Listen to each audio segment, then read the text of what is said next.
It's a little flick back to Casemiro. Marcelo blocked by De Mayo. He didn't know too much about it. Continued here by Toni Kroos. Here's Basquet.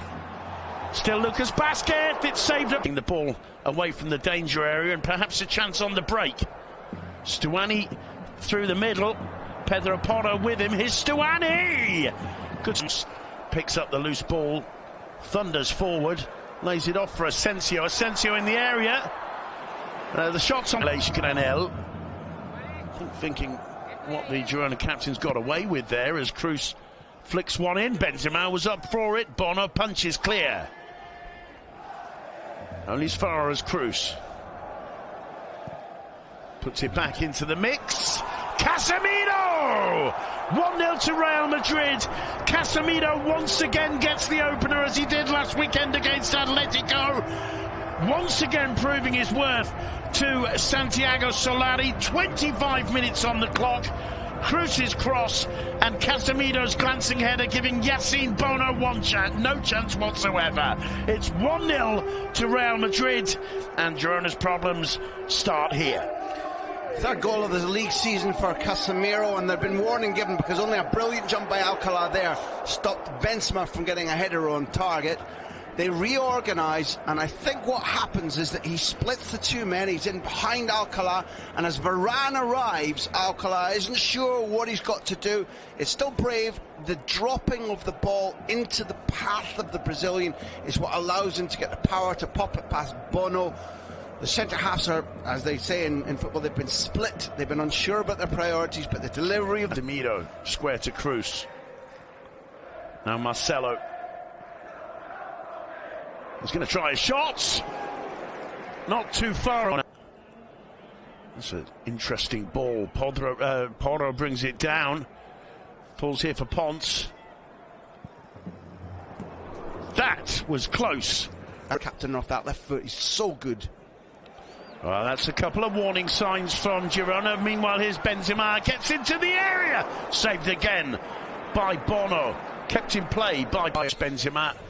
Going forward, it might fall for Benzema. And in the end, that's a decent ball to Marcelo. And tipped over by Bono, who starts the second half. Kroos wide to Asensio. Looking very dynamic. It's a good ball into Benzema, who hits the side. Well, although he's looking like he might be alongside Karim Benzema, so I'm wondering if maybe he'll be pushing up front a little bit more, Vinicius, in this second half. But Porto's cross in, Lozano reaches it, brilliant save, and it's put over the bar by Alex Garcia. The bail will be coming on for Asensio soon, I think, grows with every passing minute. Lovely play from Luis. It's a good ball in too as well. Stuani turns, Porto with an opportunity to put the service in again. There's Stuani off the base of the post. Luis shot. There's going to be a decision for the referee. A push, I think, on the defender. I think he's given it in favour of the home side. I think that he's going to say there's a foul coming in. But when this ball goes right from Stuani to Porto, why does no white shirt run with the guy who consistently scores against him in the air? Long, interesting tactic from Cuadra Fernandez, who's full of discussion about what he saw. He's showing the yellow to Ramos, I think. And I think it's to look like a penalty. I think it's a penalty. I think it's handball. In comes the cross. Stuani wins it. It comes back off the post. And Ramos, it's a penalty, and it's a yellow card for Ramos for handball.